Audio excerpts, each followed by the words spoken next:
अभिजीत अय्यर मित्रा, संविधान खतरे में है, लोकतंत्र खतरे में है, ये नैरेटिव हम पिछले कम से कम साल 2 साल से सुन रहे हैं और जितनी तेजी इसने चुनाव के दौरान पकड़ी आप भी जानते हैं।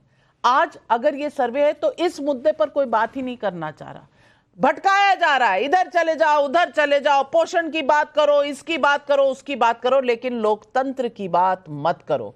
मणिपुर पर सवाल उठाओ, मणिपुर का जवाब मत सुनो। क्या यही है विपक्ष की तरफ से जवाबदेही का सबसे बड़ा सवाल? देखिए नविका जी, ये आजकल का डेमोक्रेसी यही होता है कि आप सब पे धप्पा लगाओ, जो हम नहीं है वो नाज़ी हैं, मुसोलिनी हैं, सब कुछ है। देखिए, जब असली तानाशाही होता है ना, तो कोई भी बोलता नहीं है तानाशाही। असली तानाशाही में लोग डरते हैं उसको तानाशाही बोलने के लिए।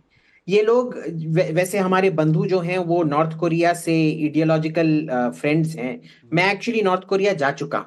उधर अगर आप जाके किसी से पूछेंगे, वो हमेशा हंसेंगे और बोलेंगे नहीं नहीं सब कुछ इतना अच्छा है, किम जोंग उन इतने अच्छे हैं, वो मेरे पापा की तरह हैं, वे रोज आके हमको झपिया पपिया देते हैं, एटसेट्रा एटसेट्रा। आप चीन जाके पूछेंगे, लोग यही कहेंगे।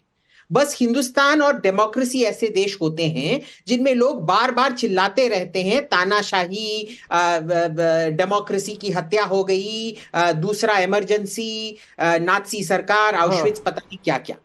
इसी से आपको पता चलना चाहिए कि ना ही तो विवेक श्रीवास्तव जी, ना ही तो वो सापा के हमारे बंधु जी, ना ही तो हमारे तहसीन भाई को जेल में डाला गया है, ना ही तो जेल में डाला जाएगा, ना ही तो राहुल गांधी को जेल, अगर राहुल गांधी जेल गए वो नेशनल हेराल्ड के भ्रष्टाचार के मामले में होगा, कोई और चीज के लिए नहीं होगा, उनके वार्तालाप के लिए तो बिल्कुल भी नहीं होगा।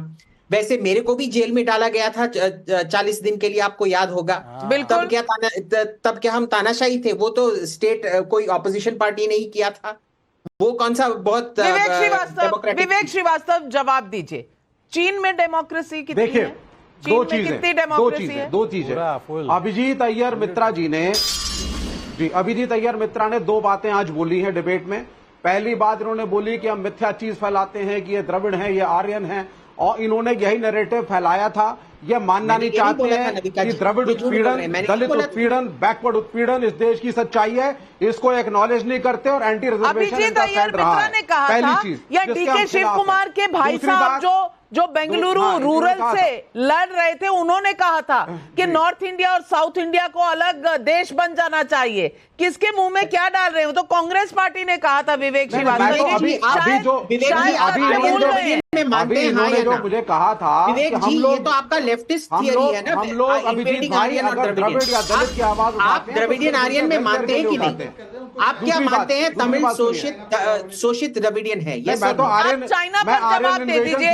लोकतंत्र चाइना में कितना लोकतंत्र महफूज है? आप तो लेफ्ट पार्टी से आते हैं ना, लोकतंत्र कितना मजबूत है? आज अब आप लोग घबराइए मत, जरा मेरी बात को पूरा होने दीजिए। नहीं, तो आप पहले चीन पर जवाब दीजिए ना, इकोनॉमिक इक्वालिटी में चीन पर जवाब दीजिए।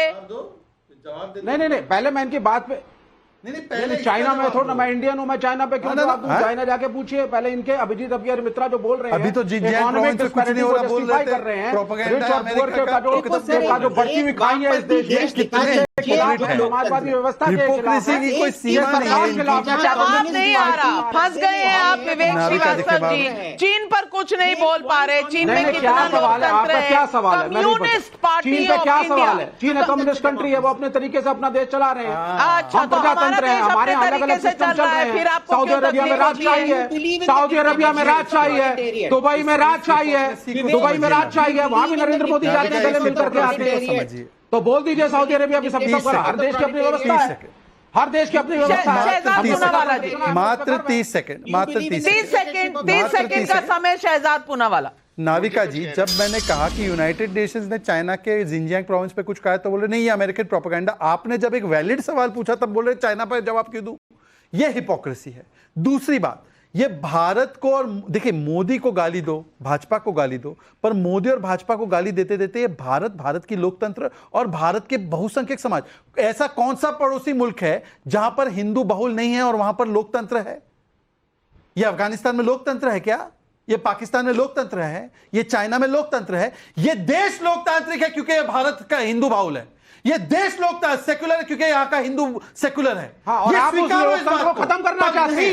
ये आप हिंदुओं संविधान और लोकतंत्र दोनों को खत्म करना चाहते हैं। भारत को पाकिस्तान के साथ इसको जो है एक मजॉरिटेरियन को ला करके चुनाव जीत करके हिंदू राष्ट्र बनाने की कोशिश कर रहे हैं, जिसके अंदर माइनॉरिटी का रहना मुश्किल हो जाएगा। हम उसके खिलाफ हैं, असलियत पे अभी हम आपसे लड़ रहे हैं। कॉमरेड को थोड़ा एजेंडा। भाई साहब, भारत माँ को ना छेड़ा जाए, यहाँ सब कुछ ठीक चल रहा है। जब तक 65 साल 70 साल आप लोगों ने राज किया तब तक तो कुछ नहीं हुआ था।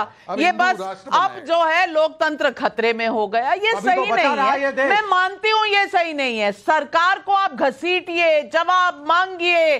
जो हर देश में दिक्कतें हैं, समाधान उसके ढूंढने हैं। 100% काम कहीं भी नहीं हुआ, बहुत जगह बहुत काम की जरूरत है, बहुत गलतियां होती हैं सरकारों की। जवाब मांगिए, कटघरे में खड़ा करिए। लेकिन भारत लोकतांत्रिक देश नहीं है ये कहते हैं जब आप, तो आप भारत देश पर सवाल उठाते हैं। मेरा सिर्फ यही कहना है। और पब्लिक सवाल पूछ रही है। कश्यप वैद्य का वडोदरा से सवाल है, सर्वे क्या इस बात का नहीं होना चाहिए कि विपक्ष के तौर तरीके से संविधान खतरे में है?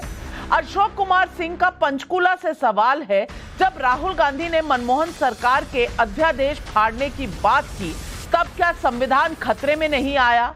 छाया सोनी का शहडोल एमपी से सवाल है, राहुल गांधी का संसद में हूटिंग करना, अपने सांसद को चिल्लाने और घेराव करने के लिए उकसाना, क्या ये हमारे लोकतंत्र को मजबूत करता है? राजकुमार भाटी जी, आज जवाब दे दीजिए, जनता पूछ रही।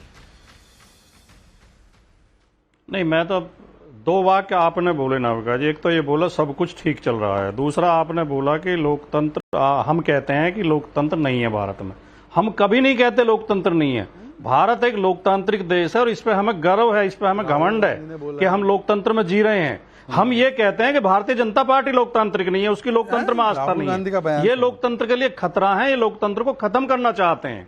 और जब अभिजीत जी ये कहते हैं कि लोकतंत्र तो है, लेकिन बोल क्यों रहे हैं, ये क्यों कहते हैं कि लोकतंत्र खतरे में? अरे बोल रहे हैं हम तभी तो लोकतंत्र है। जब हमारे बोलने पे भी पाबंदी लगाओगे, लोकतंत्र की वकालत भी करोगे, बोलने तो पे वो कैसा पाबंदी है? लोकतंत्र होगा? पिछले 1 घंटे से आप बोल रहे हैं, सारी देश आपको सुन रहा है, फिर भी आपको लोकतंत्र खतरे में लगता है। देश के लोगों ने सरकार चुना है, आपको विपक्ष में चुना है। लोकतंत्र, आपके नंबर बढ़े हैं, उनके घटे, लेकिन लोकतंत्र जिंदा है, इसीलिए तो हुआ है। लेकिन दर्शकों, नरेंद्र मोदी के खिलाफ विपक्ष के नेताओं की लड़ाई राजनीतिक है, लेकिन विपक्ष के कई नेताओं ने इस राजनीतिक लड़ाई को देश की लड़ाई बताने के लिए लोकतंत्र और संविधान का सहारा लेने की कोशिश की। इसलिए लोकतंत्र खतरे में है वाला नैरेटिव देश के सामने रखा गया।